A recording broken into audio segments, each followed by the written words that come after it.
Hello fans, I'm the PC Expert Amateur, and we're going to take a look at the AmRunJe 2x fan that's mounted together with legs, and the model number is 12025x2S-USB router. So this is what it looks like. It's got 4 legs with rubber feet and USB cable, and there are grills on both sides. The fans are made by AmRunJe, and it also comes with this optional controller, which is a 3-speed switch. So you can use it or not. I'm going to use the controller just to simplify things a bit. I'm going to let you know right now that this side is the exhaust side. So in one of the pictures, they have this on top of some kind of a device, and heat is graphically shown to be coming out of the vents and being sucked up by the fans and being blown up.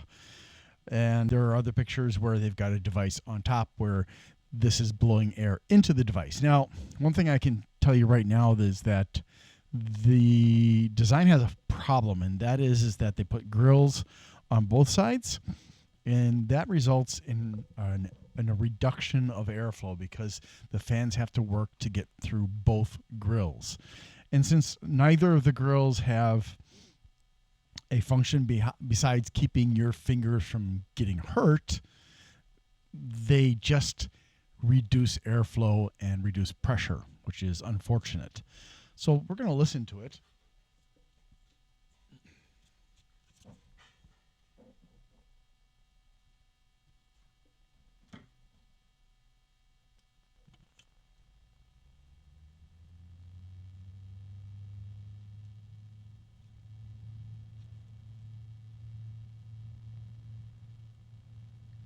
A little bit noisy with a hum. I think some people might find that a bit unpleasant.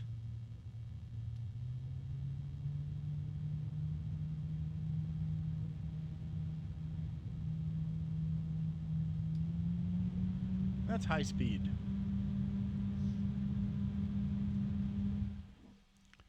So this is producing an effect that was described in an interview between an engineer from Noctua and Steve of Gamers Nexus. Although I don't think that they were necessarily referring to fans that are side by side, but rather fans that are in series. There can be a weird sound effect that some people will notice caused by 2 fans running together. And I believe it's probably not the same as what I'm hearing here, but there is a little bit of dissonance. Now, as far as the static pressure is concerned, there's very little. The greatest static pressure is in the middle here, where you've got the pressure from both sides coming out. And even there, it's maybe 0.5 millimeters. On the outside, it's maybe 0.2. So yeah, it's really, really pretty weak. And I experimented with this earlier. It's kind of a pain in the butt to take this apart because they've got, this side is not hard. It's just a bolt running all the way through, and then there is the nut on this side. And also you can kind of see between here, there's that little piece of metal that's just like a little piece of metal with holes on each end that keeps these two together and these two together. The hard part is that in the legs there are nuts, and so as you're trying to loosen them, they slip out of the position and they don't turn anymore. So what I discovered is and this is important if you decide you want to remove any of the grills, is what you need to do is as you are screwing or unscrewing, you need to pull away from the fans to apply enough pressure that there's friction that causes the nuts to not turn at all. And that way, when you're using the screwdriver and turning the screwdriver, the bolt doesn't cause the nut to turn. And you can tighten and loosen the legs that way. And it says in the instructions, it says, don't take it apart yourself. It needs special tools. It doesn't need special tools. It just needs friction, which you can provide yourself. Or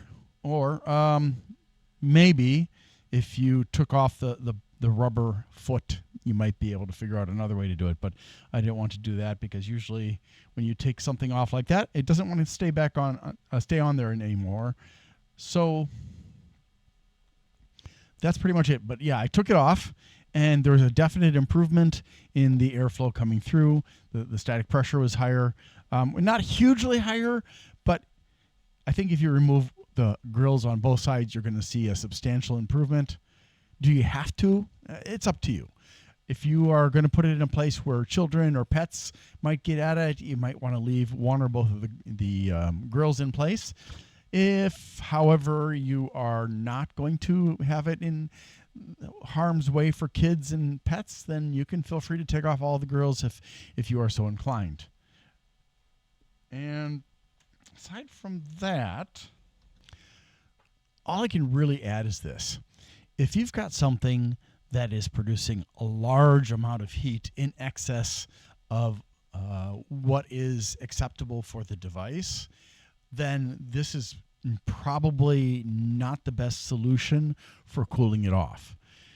You can try, but it probably isn't going to be the best solution. If, however, it's just going over a few degrees, this can probably help. Although I am a little bit doubtful that you won't have to reconfigure this, perhaps flipping the legs to the other side, because if you've got a device where you need it to push the cold air in, or you can have it against this surface because this is the exhaust side. But if you're going to sit this on top of a device to help cool the device because there's a vent on top of the device, the problem is there's this huge gap of it's almost an inch of space here all the way around, except for the legs. And that means that it's also going to be sucking in not just the air that's coming out of the device, but also the surrounding air. So it's kind of wasteful. It would be better to remove the legs, flip everything over so that you can directly lay this against the vent, so it's pulling air directly out of the vent instead of from the surrounding area as well. I don't think this is the best solution for the problem, but it certainly can help. And if you want to improve it, you can take the grills off again, as I said before. That's it. If you have any questions, please let me know. I almost forgot to mention this unit with the controller included weighs about 430 grams, and the fans go up to 2,000 RPMs with 73.8 CFMs of airflow each. Again, the static pressure is not good. It's like maybe 0.2 to 0.5 with the grill on. The noise level is supposed to be 29.8, and the decibels don't really express the spectrum of noises coming from something, unfortunately. So for some people, it may seem louder than that. It's USB. It draws 5 volts, 3 watts, 0.6 amps. It does have indicators of direction of rotation and flow, turns in a clockwise direction, and it does come with nuts and bolts, the rubber feet on the legs and the grills, and the 3-speed controller. Thanks for watching, and I hope you have a great day. Need to ask for your help. I'm sorry. On December 11th, 2024, Amazon terminated me and used false accusations against me. And on December 17th, I had my left shoulder operated on. I'm getting a lot better. I can do some things with my hand and my arm, but it's still pretty limited. If you could please help me out by liking, subscribing, sharing, commenting, and turning on notifications for my channels, that would really help. If you want to help me financially and you can afford to, you can go to my Glenn's Fast Reviews and you can do a super thanks as a donation there. If you want to donate on a monthly basis, you can become a member there. And or you can go to patreon.com/GLENNMII. So thank you for that. Also, I'd like to say thank you to bleepingcomputer.com for allowing me to post messages on their forum about my videos. Thank you so much. And don't forget to visit them. They offer a lot of wonderful resources for people who are using computers. Have a wonderful day. Thank you.